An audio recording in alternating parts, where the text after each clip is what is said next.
Shalom, selamat malam, puji nama Tuhan, saya Robert Nanlohi, saya suaminya Ibu Lili. Ya. Nah, malam hari ini kita akan merenungkan firman Tuhan ya. Mungkin jarang-jarang kita ketemu ayat ini. Mungkin belum pernah kita temukan ayat ini ya. Saya temukan ayat ini luar biasa ketika direnungkan, hebat Tuhan. Inilah kunci keselamatan yang Tuhan sediakan bagi kita ya.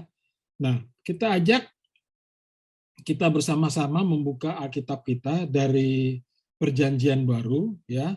Lukas pasal 1. Nah, kita buka Lukas pasal 1 ayat 77 ya. Saya bacakan dari ayat 76 ya. Lukas pasal 1 ayat yang ke-76 dan 77. Dan engkau hai anakku akan disebut Nabi Allah yang Maha Tinggi. Nah, siapa yang sedang bernubuat ini? Yang bernubuat ini adalah Zakaria, ayahnya Yohanes Pembaptis. Jadi ketika anaknya lahir, ya, ayahnya Zakaria bernubuat, ya, bahwasanya anaknya yaitu Yohanes Pembaptis akan disebut Nabi Allah yang Maha Tinggi. Kenapa? Kita lanjutkan. Karena engkau akan berjalan mendahului Tuhan untuk mempersiapkan jalan baginya. Ayat 77. Untuk apa lagi? Memberikan kepada umatnya pengertian. Ya, pengertian akan keselamatan yang berdasarkan pengampunan dosa-dosa mereka. Titik. Ya. Jadi ini kalimatnya jelas sekali. Ya. Pengertian akan keselamatan yang berdasarkan pengampunan dosa-dosa mereka, pengampunan dosa-dosa manusia, pengampunan dosa-dosa kita. Sangat fokus sekali. Ya, ini luar biasa. Mungkin sementara dari kita berpikir, wah kalau kita udah melayani, Tuhan pasti ampunin dosa kita. Kalau kita baca ayat ini, enggak. Ya, gitu. Keselamatan kita kalau kita minta ampun, kita bertobat atas segala dosa-dosa kita di hadapan Tuhan. Jelas sekali, langsung titik. Ya. Tetapi untuk mendapatkan ayat ini, ya, kita akan gali ya, karena Lukas pasal 1 ya. Pada umumnya kita akan tahu Lukas pasal 1 ketika di bulan November dan Desember. Ini jadi renungan untuk hari Natal. Ini jadi persiapan bacaan-bacaan untuk kartu-kartu ucapan untuk hari Natal. Tetapi kita belum kupas. Lukas 1 ini luar biasa, Lukas pasal 1 ya. Jadi kalau saya boleh bacakan, ya hari ini saya senang membaca Alkitab, baca aja, ya. Pendahuluannya, Theophilus yang mulia. Wah, ini siapanya Lukas nih ya. Theophilus yang mulia, banyak orang telah berusaha menyusun suatu berita tentang peristiwa-peristiwa yang telah terjadi di antara kita. Seperti yang disampaikan kepada kita oleh mereka yang dari semula adalah saksi mata dan pelayan firman. Ya. Karena itu, setelah aku menyelidiki segala peristiwa itu dengan seksama dari asal mulanya, aku mengambil keputusan untuk membukukannya dengan teratur bagimu. Wah. Jadi ini suatu kitab ya, yang ditulis, dianalisis, ya, kemudian disusun secara teratur. Nah, jadi kalau ada sesuatu hal yang luar biasa, firman Tuhan, sampai diambil, dilihat, dianalisis oleh Lukas, dia tulis satu persatu. Maka mungkin orang nggak habis pikir, terima kasih buat istri saya yang mengizinkan saya untuk menyampaikan renungan pada malam hari ini. Ketika ditanya, apa temanya? Kunci keselamatan. Kunci keselamatan cuma satu. Dosa kita diampuni, titik. Nah, cuma kadang kita tidak menyadari dosa kita itu apa saja. Tetapi kita lihat ya, bagaimana ya, orang kadang bilang, ini ayat jangan-jangan bisa-bisanya kita aja nih terus kita bilang ini kunci. Nanti dulu. Ini luar biasa. Karena apa? Karena pekerjaan Roh Kudus sehingga ada nubuatan Lukas pasal 1 ayat 77 itu nyata benar pekerjaan Roh Kudus. Ya. Nah, ayat keempatnya, supaya engkau dapat mengetahui bahwa segala sesuatu yang diajarkan kepadamu sungguh benar. Bukan sungguh masuk akal. Sungguh benar. Amin. Ya. Jadi Lukas menuliskannya ini ya supaya kita tahu bahwasanya apa yang terjadi di dalamnya itu adalah sungguh benar. Izinkan saya untuk membacanya ya, ayat-ayat yang menjadi kunci bahwa nubuatan ini benar. Sehingga kita bisa percayai inilah pekerjaan Roh Kudus. Inilah ya, saya suka katakan inilah kisah lanjut dari ucapan berkat ya kepada orang Israel, ucapan berkat dari Tuhan kepada kita. Bilangan pasal 6 ayat 24, 25 dan 26. Tuhan memberkati engkau dan melindungi engkau. Tuhan menyinari engkau dengan wajahnya dan memberi engkau kasih karunia. Tuhan menghadapkan wajahnya kepadamu dan memberi engkau damai sejahtera. Jadi, ya, Tuhan sendiri, Bapa yang Maha Kuasa, Yahweh, itulah yang sebenarnya mempunyai inisiatif terbesar memberkati kita dan melindungi kita. Jalannya bagaimana? Kita semua tahu, karena begitu besar kasih Allah akan dunia ini sehingga ia memberikan anaknya yang tunggal. Supaya barang siapa yang percaya kepadanya tidak binasa melainkan beroleh hidup yang kekal. Ya kan? Firman itu diawali dengan berkat Tuhan sendiri. Ya, Tuhan memberkati engkau dan melindungi engkau. Udah, selesai. Ya. Semua berasal dari Tuhan. Ketika ada Lukas pasal 1 ini juga berasal dari Tuhan. Yang menjalankan siapa? Roh Kudus. Ya, kita lihat ya bagaimana Roh Kudus itu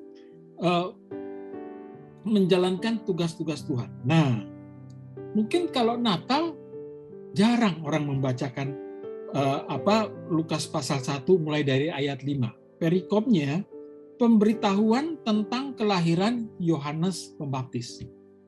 Ya. Nah, ayat 5 saya baca. Pada zaman Herodes, Raja Yudea adalah seorang imam yang bernama Zakaria dari rombongan Abia. Istrinya juga berasal dari keturunan Harun namanya Elisabet. Zakaria dan Elisabet inilah orang tuanya, ayah dan ibunya Yohanes Pembaptis. Kita lanjutkan membaca. Ya. Perhatikan ciri khasnya. Keduanya adalah benar di hadapan Allah dan hidup menurut segala perintah dan ketetapan Tuhan dengan tidak bercacat. Luar biasa. Ya, kalau kita ingat dalam Alkitab Perjanjian Lama, siapa yang hidup dengan tidak bercacat? Nuh. Sehingga Nuh dikasih tanggung jawab, diberikan tanggung jawab untuk membangun suatu bahtera untuk menyelamatkan ia dan istrinya dan ketiga anak dan menantunya dan hewan-hewan lain. Ya kan? Jadi kita belajar di hal-hal yang awal ini, kedua orang tuanya ini hidup ya menurut segala perintah dan ketetapan Tuhan dengan tidak bercacat. Ya, karena apa? Karena akan mewarisi, karena akan mengemban ya tugas-tugas daripada Tuhan. Tetapi ayat 7, mereka tidak mempunyai anak sebab Elisabet mandul dan keduanya telah lanjut umurnya. Inilah yang dikatakan kenapa ini sesuatu hal yang hebat. Karena apa? Istrinya mandul. Sudah lanjut usia, udah nggak mungkin. Ya, kita ingat kisah Abraham dan Sarah. Ya, ketika mereka punya anak Ishak, itu kan ketika usianya sudah lanjut. Ya kan? Nah, ini berulang kembali, ya. Nah, saya bacakan ayat ke-8. Pada suatu kali, waktu tiba giliran rombongannya, Zakaria melakukan tugas keimaman di hadapan Tuhan. Ya. Sementara itu, seluruh umat berkumpul di luar dan sembahyang. Waktu itu adalah waktu pembakaran ukupan. Ayat 11, perhatikan. Maka tampaklah kepada Zakaria seorang malaikat Tuhan berdiri di sebelah kanan mezbah pembakaran ukupan. Seorang imam hidup menurut peraturan dan perintah Tuhan, hidup dengan tidak bercacat celah, melihat ada seorang malaikat. Ya kan? Ayat 12, melihat hal itu, ia terkejut dan menjadi takut. Ayat 13, tetapi malaikat itu berkata kepadanya, jangan takut, hai Zakaria. Nah, ya, sebab doamu telah dikabulkan dan Elisabet istrimu akan melahirkan seorang anak laki-laki bagimu dan haruslah engkau menamai dia Yohanes. Ih, luar biasa. Berapa puluh tahun itu berdoa. Istrinya mandul sampai lanjut umur, jadi bisa dipastikan ya kalau menikahnya umur 20-an 30-an itu berapa puluh tahun tuh berdoa tuh. Tuhan dengar. Kalau kita minta sesuatu kepada Tuhan, baru 1 menit, baru 1 jam, 1 hari udah tanya, Tuhan dengar nggak sih doaku? Tetapi doanya Zakaria ini didengar oleh Tuhan, ya. Sampai-sampai dikatakan, ya, sebab doamu telah dikabulkan dan Elisabet istrimu akan melahirkan seorang anak laki-laki bagimu dan haruslah engkau menamai dia Yohanes. Namanya udah disiapin. Bayangin. Ya. Percaya nggak? Sebenarnya nama kita disiapin tuh dari surga. Nama saya Robert, istri saya Lili, ya. Gitu. Ada yang namanya Pak Weli. Oh, itu disiapin tuh dari surga tuh. Ya. Jangan sampai misalnya kalau saya pinjam nama, misalnya siapa ya? Pinjam nama Joko gitu kan. Pas umur 25 ganti nama jadi Wati gitu loh. Pinjam nama ini. Waduh, keliru besar, ya. Jadi kita perhatikan, ini hal-hal yang luar biasa, ya, penuh dengan mujizatnya, ya. Nah, ayat yang ke-14. Engkau, kata malaikat, engkau akan bersukacita dan bergembira. Bahkan banyak orang akan bersukacita atas kelahirannya itu. Udah seneng dong. Udah lanjut umur, mandu lagi, punya anak. Ia, nah perhatikan karakteristiknya Yohanes. Ia akan membuat banyak orang Israel berbalik kepada Tuhan Allah mereka. Jadi tugasnya Yohanes udah diatur. Dia akan membuat banyak orang Israel berbalik kepada Tuhan, ya, Allah mereka. Ayat 17. Dan ia akan berjalan mendahului Tuhan dalam roh dan kuasa Elia. Dia berjalan seperti dituliskan di Alkitab, berjalan mendahului Tuhan dalam roh dan kuasanya Elia. Waduh, kita tahu Elia, ya kan, bisa minta api, minta hujan, ya, untuk membuat hati bapak-bapak berbalik kepada anak-anaknya. Ya. Jadi perhatikan, jadi kita bisa tahu situasi masa lalu kayak apa ya. Mungkin bapak-bapaknya agak keras atau bagaimana, sehingga di sini dikatakan, ya, untuk membuat hati bapak-bapak berbalik kepada anak-anaknya dan hati orang-orang durhaka kepada pikiran orang-orang benar. Jadi kalau ada orang sementara berbuat jahat kepada kita, mungkin berbuat tidak baik, percaya satu ketika mendengarkan firman Tuhan, apa yang terjadi? Ya, itu hati orang-orang durhaka, ya, akan berubah kepada pikiran orang-orang benar. Dan dengan demikian menyiapkan bagi Tuhan suatu umat yang layak baginya. Jadi kalau kita melayani, kita bersaksi segala macam, ya, Tujuannya untuk memuji memuliakan Tuhan, supaya apa? Pikiran-pikiran yang nggak baik ini berpindah. Ya, berpindah kepada pikiran-pikiran yang benar. Berpindah kepada pikiran-pikiran yang lurus. Ya, yang lurus ya. Sehingga ditulis dikatakan di sini menyiapkan bagi Tuhan suatu umat yang layak baginya. Jadi kita melayani di sini ya, Ibu Fosa memuji Tuhan, ya, Ibu Lili itu mengayomi, saya membagikan firman, semuanya. Kita ini sedang menyiapkan umat yang layak bagi Tuhan. Ada haleluya. Ya, kita menyiapkan nih buat Tuhan. Karena kita menyiapkan umat yang layak bagi Tuhan, jangan begitu sudah selesai ibadah, aku bisa ya. Itu udah keliru. Kenapa? Itu mencuri kemuliaan Tuhan. Ya, nggak boleh seperti itu. Segala sesuatunya untuk Tuhan. Kita nggak boleh ambil kredit. Kita nggak boleh ambil, wah ini gara-gara aku loh jemaatnya jemaatnya WDM ini bertambah. Nggak bisa. Kita ini bekerja semua untuk Tuhan, melayani Tuhan. Jadi segala sesuatunya hanya untuk Tuhan. Kita nggak bisa ambil kredit. Ya. Ayat 18. Ya.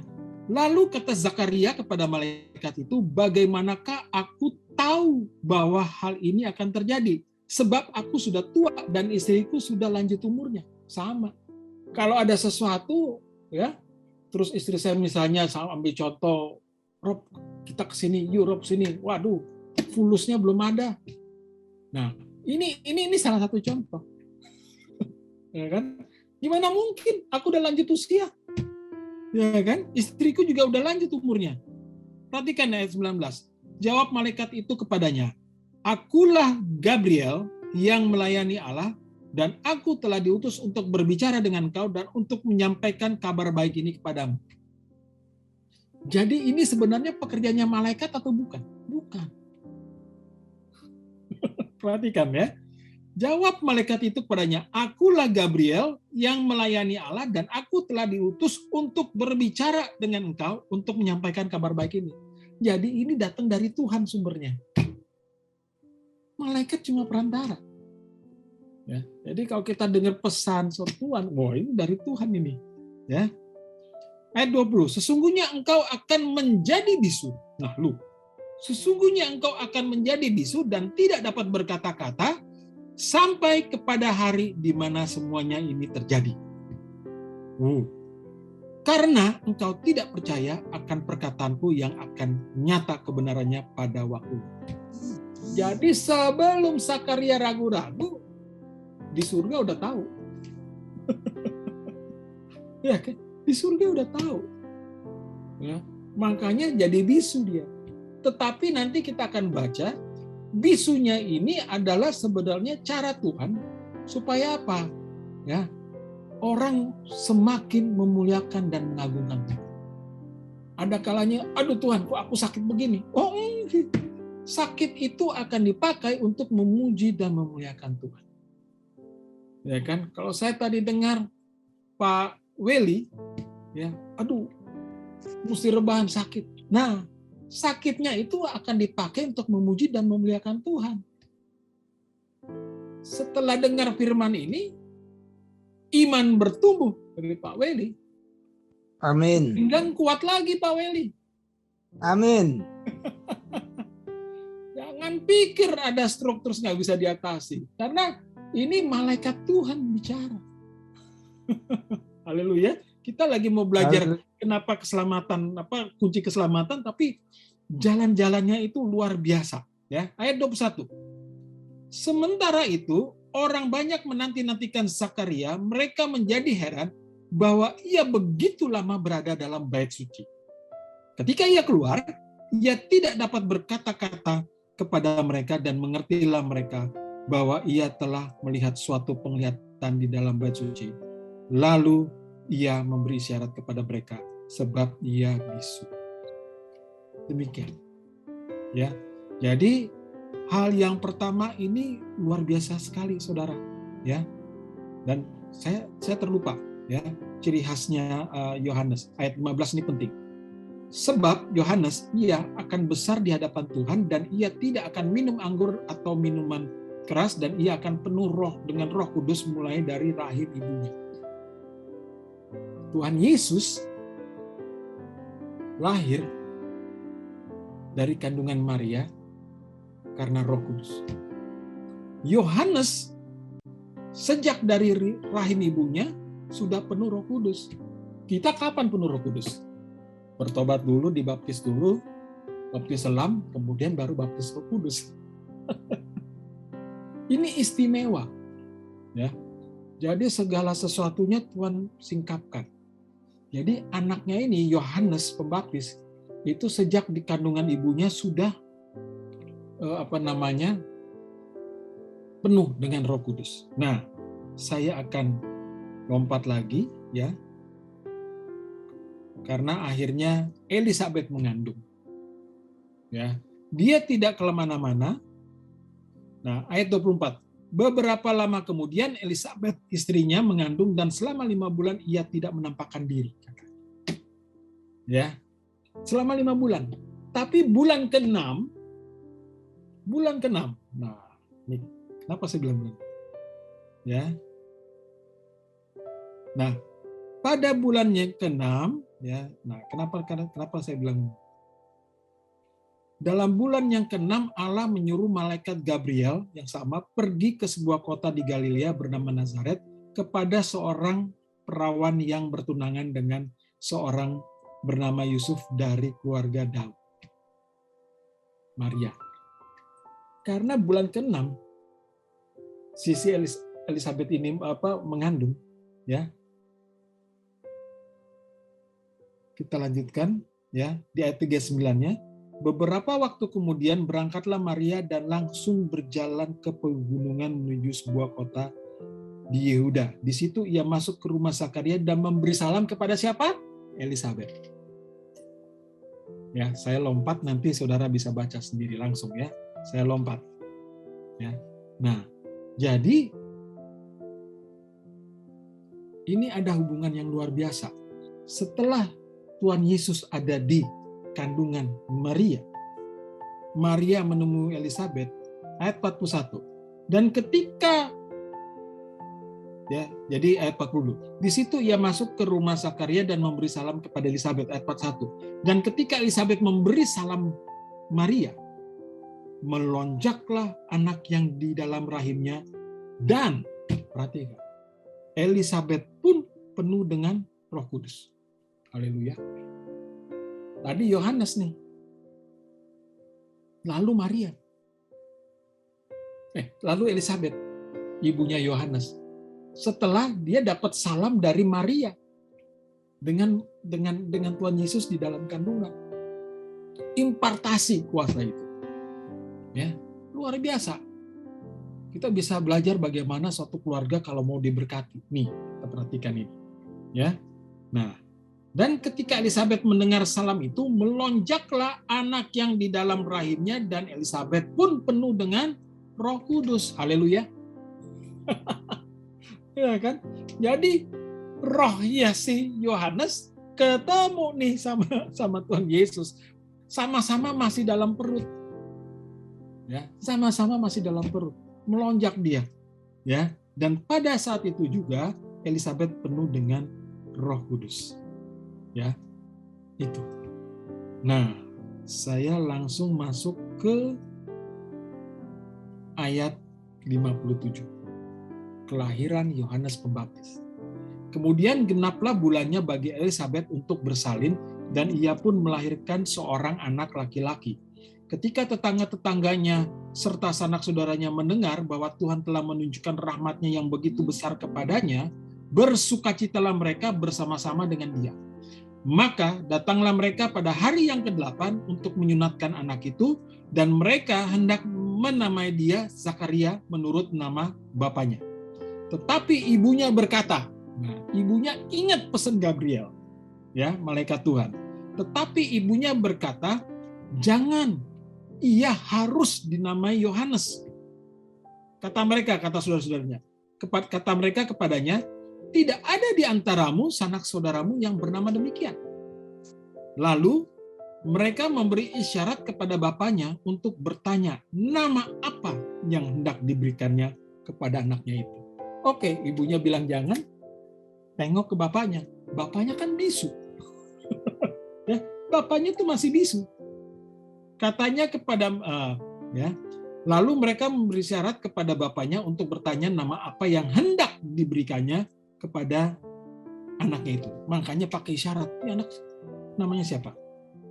Ia meminta batu tulis, lalu menuliskan kata-kata ini. Namanya adalah Yohanes. Dan mereka pun heran semua. Kok Yohanes? Dan seketika itu juga terbukalah mulutnya dan terlepaslah di lidahnya.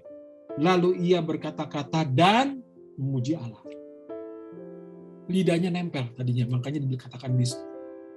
Setelah dia ikuti pesannya Gabriel, yaitu perintah Tuhan, kasih nama anak ini Yohanes. Terbuka. Mungkin berkat kita, mungkin sakit, penyakit, kelemahan tubuh, kesulitan apapun, ya. Boleh jadi harus menunggu jalan keluar kalau kita patuh sama perintah Tuhan. Ada haleluya. Kelihatannya berat sekali ya malam ini ya. Kalau kita patuh sama perintah Tuhan, kita turuti firman Allah, Tuhan berikan berkatnya. Itu aja. Ya. Dan ini terjadi buat Zakaria ketika dia tulis di batu tulis. Namanya Yohanes, terbukalah. Ya, lidahnya terlepas dari langit-langit. Sehingga ia tidak bisu lagi. Ya. Ayat 65, maka ketakutanlah semua orang yang tinggal di sekitarnya. Dan segala peristiwa itu menjadi buah tutur di seluruh pegunungan Yudea.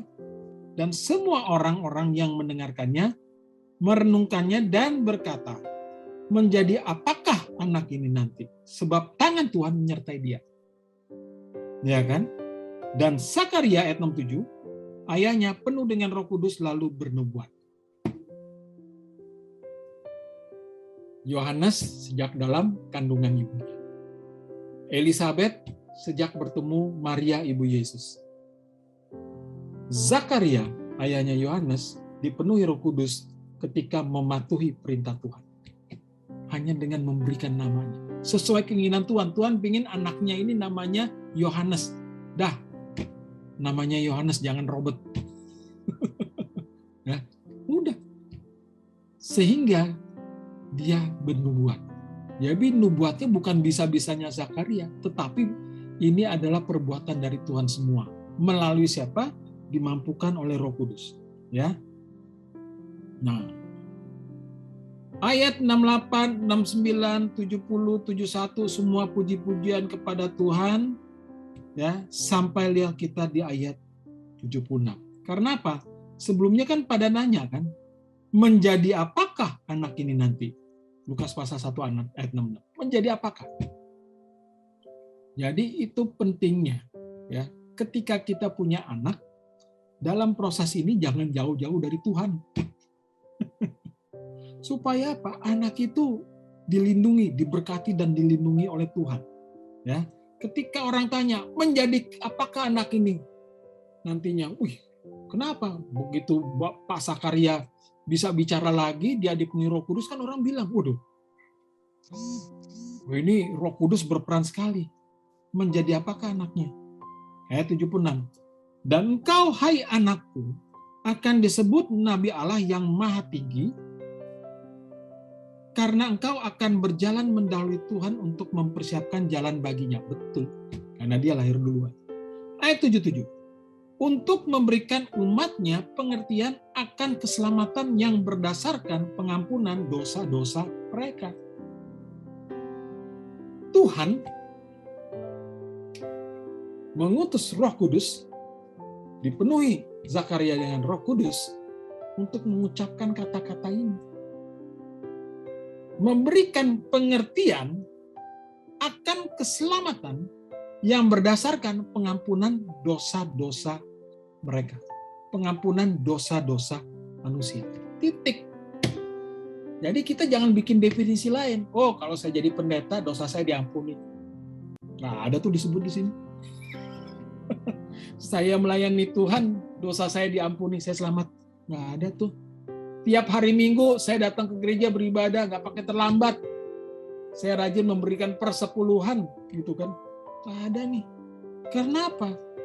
Karena yang dipentingkan itu adalah pengampunan dosa-dosa kita.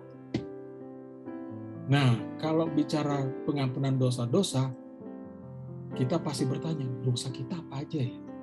Ih, luar biasa loh, banyak. Kalau saya mau teruskan bahas ini, 7 hari 7 malam belum selesai. Gitu, ya, puasa sampai udah mengantuk. 7 hari 7 malam, nggak akan selesai. Karena apa? Dosa-dosa kita bisa ada dari mulut kita, dari mata kita, dari telinga kita, dari pikiran kita, dari hati kita. Itu dosa. Nah, saya mau ajak kita ya, membuka kitab Wahyu pasal 2. Ini dia, Wahyu pasal 2. Ya. Nah, mulai dari ayat 1. Ya. Ini jemaat di Efesus. Tuliskanlah kepada malaikat jemaat di Efesus, inilah firman dari Dia, firman dari Tuhan Yesus yang memegang 7 bintang itu di tangan kanannya dan berjalan di antara ke-7 kaki dian emas itu. Aku tahu segala pekerjaanmu. Ini firman siapa? Ini firman siapa? Tuhan Yesus Kristus. Ya. Aku tahu segala pekerjaanmu, baik jerih payahmu. Tadi Bu Lili udah bilang, aduh kalau tahu gimana mau jalanin ini susahnya gimana, luar biasa. Iya, Tuhan Yesus bilang. Ya, Tuhan Yesus tahu pekerjaan kita, jerih payahmu maupun ketekunanmu. Aku tahu bahwa engkau tidak dapat sabar terhadap orang-orang jahat, bahwa engkau telah mencobai mereka yang menyebut dirinya rasul, tetapi yang sebenarnya tidak demikian, bahwa engkau telah mendapati mereka pendusta. Oh, ini kan hebat banget nih. Tahu ada pelayan pendusta, ada hamba Tuhan pendusta, dan engkau tetap sabar. Nah, dikasih jempol sama Tuhan. Engkau tetap sabar dan menderita oleh karena namaku, dan engkau tidak mengenal lelah. Mungkin 24 jam pelayanannya. Namun demikian, nah ini perhatikan. Namun demikian, aku mencela engkau. Siapa yang mencela? Tuhan Yesus. Ya, aku mencela engkau karena engkau telah meninggalkan kasihmu yang semula. Nah, mungkin dalam prosesnya hati kita nggak beres nih. Ada kebencian, ada sakit hati, dongkol, mangkel, ngedumel. Ketika kita melakukan itu, kita langsung dicela. Siapa yang cela? Tuhan Yesus Kristus. Aku mencela engkau karena engkau telah meninggalkan kasih-Mu yang semula. Terus Tuhan Yesus ingatkan, ayat 5. Sebab itu, ingatlah betapa dalamnya engkau telah jatuh. Jadi kalau kita udah melakukan dongkol, sakit hati, segala macam, itu dalam tuh jatuhnya. Tuhan Yesus bilang apa? Bertobatlah dan lakukanlah lagi apa yang semula engkau lakukan. Dari awal lagi, lakukan lagi. Jika tidak demikian, aku akan datang kepadamu dan aku akan mengambil kaki dianmu dari tempatnya jika engkau tidak bertobat. Ya. Tetapi ini yang ada padamu, yaitu engkau membenci segala perbuatan pengikut-pengikut Nikolas yang kubenci juga. Yang juga kubenci. Ada kesamaannya. Tuhan masih hargai. Ya. Siapa bertelinga, hendaklah ia mendengarkan apa yang dikatakan Roh kepada jemaat-jemaat. Barang siapa menang, ia akan kuberi makan dari pohon kehidupan yang ada di Taman Firdaus Allah. Kenapa saya bawa ke ayat ini? Kalau kita berdosa, ya, orang berpikir berdosa, berbuat salah, ya yang tahu cuma Bu Lili, yang tahu cuma Ibu Fosa, yang tahu cuma Pak Weli, yang tahu cuma Bu Susi, yang tahu cuma Bu Betty. Tenang pikirannya. Kita nggak sadar. Ketika kita berdosa, Tuhan langsung lihat. Buktinya ada ayat ini tadi. Ya. ayat keempat. Wahyu pasal 2 ayat keempat. Silakan digaris bawahi. Namun demikian, aku mencela engkau. Artinya apa? Tuhan tahu. Jadi kalau kita berdosa, kita tuh langsung berurusan sama Tuhan. Ya, kita nggak berurusan sama istri, sama suami, sama anak, sama polisi, sama tentara, sama hakim, sama jaksa, sama pengacara. Enggak. Roh kita langsung berurusan sama siapa? Tuhan Yesus Kristus. Ditulis di sini. Aku mencela engkau. Langsung ditegur. Ya. Nah, tetapi Tuhan juga ingatkan, kalau mau balik lagi benar lagi, bertobatlah. Supaya apa? Diampuni. Nah, jadi kalau kita udah ingat, kita harus bertobat supaya diampuni, kita kembali lagi ke Lukas pasal 1 ayat yang ke-77. Ya. Jadi kunci keselamatan itu adalah apa? Kita bertobat dan kita minta ampun dosa pada Tuhan. Ya. Sederhana. Bertobat minta ampun dosa. Tanda-tanda pertobatan itu apa? Dibaptis selamat. Bahkan Petrus dalam Kisah Para Rasul katakan, bertobatlah, dibaptis, dan terimalah Roh Kudus. Nah, kenapa?